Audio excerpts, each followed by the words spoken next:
How's it going, fight fans? Welcome to Mindful Combat. If you're new to this channel, my name's Rohan, and for this video I'm going to be breaking down the upcoming middleweight main event between Jared Cannonier and Jack Hermansson that's going to be headlining the card here in Europe. That's kind of crazy to think about. If you would have told me 1 year ago that Jack Hermansson and Jared Cannonier are going to be headlining the card, even if the card was in Europe, I would have said you're crazy, but the way it's played out, obviously Jack Hermansson's found himself on a 4-5 win streak. He stepped in on short notice and pulled off that incredible upset against Jacare Souza, who was ready on his last run towards title contention. And in that 4-5 win streak, he showed us a bit of everything: striking, grappling, everything. He's performed brilliantly, and the card is in Europe, so that makes sense. With Jared Cannonier, he was all off a failed heavyweight and light heavyweight. You know, he didn't do too well at heavyweight, dropped down to light heavyweight. He had a little bit of success, but then ultimately when he got to like the likes of Glover Teixeira was found out, has dropped down to middleweight and has gotten 2 stoppages over 2 highly respectable and ranked opponents. And that's put them into this position to be the main event, and it's a fun one. The winner of this fight figures to put themselves in an interesting position in the middleweight division. I would say the winner of this only has maybe Paulo Costa ahead of them in the title picture, so maybe a win in this fight and then one more win after this puts them in the title contention, and that's kind of crazy when you think about it. But that's the reality of the middleweight division after the Israel Adesanya and Robert Whittaker fight. So maybe the winner of this fight fights Kelvin Gastelum if he wins his next fight, and then we got ourselves a potential #1 contender there. Who knows? I don't know. Could be fun. Anyways, let's get into the fight, and I'm going to go through the teletape and we can break it down. Jack Hermansson comes into this fight at 31 years of age. 31 is the physical prime of his career. He's obviously been performing at the best of his career. He's been in the best form of his career, so he's young and in his prime. Whilst Jared Cannonier is 4 years older at 35 years old, I don't believe he's declining at 35. He started MMA later in life, and he still seems to hold all his physical attributes that he's carried. He hasn't taken tons of damage, and he's still got all his explosive strength, which would be the first thing that will start to go and will start to impact his game. But he's still got it. Jack Hermansson comes into this fight with a record of 20 wins and 4 losses, 24 fights overall, tons of UFC experience, and that's similar to Jared Cannonier, who's got a record of 12 wins and 4 losses.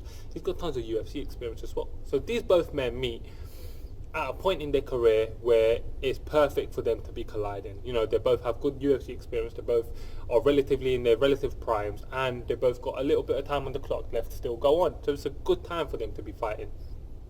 Jack Hermansson, despite being the career middleweight, and Jared Cannonier being the former heavyweight and light heavyweight, actually is 2 inches taller than Cannonier, standing at 6'1", whereas Cannonier stands at 5'11". So that's kind of interesting when you think about it. But maybe this has been the right division for Cannonier all along, and that carries over to the reach. He has a half-inch reach advantage over Cannonier with a 77.5-inch reach, and Cannonier has a reach of 77 inches with 2 inches in height, half a reach in reach. Being the more polished striker, I would say, will he be able to utilize that? I will think so, but let's see how that plays out. For Jack Hermansson, when we're talking about his style, he's a well-rounded mixed martial artist, but where he really shines is when he's able to get his opponents down and he's on top. His top game is really, really good. I think he can do everything pretty good. He's a good striker, a good boxer, more polished than Cannonier, I would say. But where he shines is his top game on the ground, and that's what I really like about him. And I think he's got like 11 wins by submission, and that's the most impressive thing about him. So yeah, that's pretty good. With Cannonier, his style can be really described as stand and bang. He likes to brawl out sprawls, and on the feet he's dangerous. He carries heavy power in his punches, and he knows that. He likes to utilize that, and he goes for the finish. And he's gotten 2 finishes in a row. Obviously the Anderson Silva one being a bit more controversial, I would say, but he knows what his skills are, and he knows how to utilize them, and that's what he's going to be looking to do in this fight. Let's look at some of the key wins. For Jack Hermansson, he's coming off his career best win with a win over Jacare Souza. He's beaten David Branch, who's a common opponent. He's also beaten Talis Latis and Carlos Romola on the European scene, who I respect a ton. Carlos Romola is a very, very good fighter. With Jared Cannonier, his wins over at light heavyweight include ENQUIRIES, who's a very good, up and coming fighter. He's wins some, loses some, wins some, loses some, but he's a good, dangerous fighter. He's also beaten David Branch, who at the time had just knocked out Thiago Santos, and he's beat Anderson Silva in his last fight. Obviously Anderson Silva is about 45 years old now, and that was a bit of a weird finish, but he does have that win on his record. 2-0 at middleweight as well, so that's something that bears witness in coming into this fight. Maybe he's finally found his home. The issue for Hermansson is going to be pressure. Obviously he's the main event fighter, the local boy here in Europe. He's headlining the card, his first ever headlining event. There's going to be tons of pressure on him to perform. Obviously there's a lot of eyes on him after his big upset win over Jacare Souza, so everyone's going to be thinking about him coming into this fight.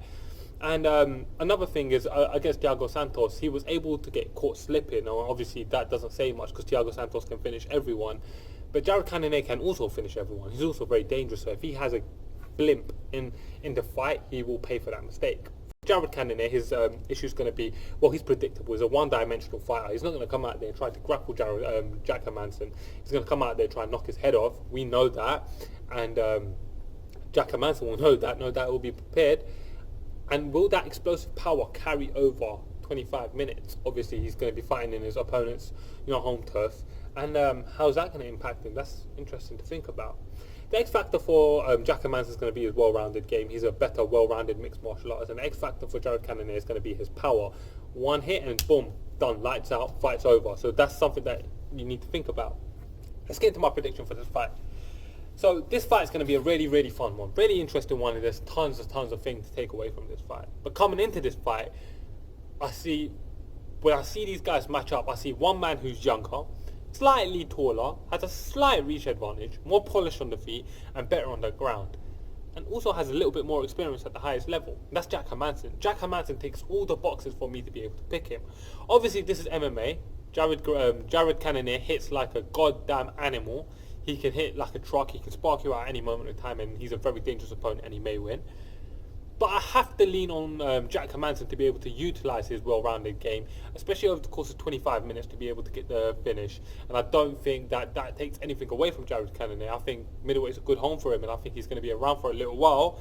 But I have to pick Jack Hermansson for my official prediction. So 5 pounds, my official prediction. I'm going with Jack Hermansson to get the unanimous decision victory, or maybe a late 4th or 5th round stoppage by submission over Jared Cannonier, and to cement himself as a true player in the middleweight division.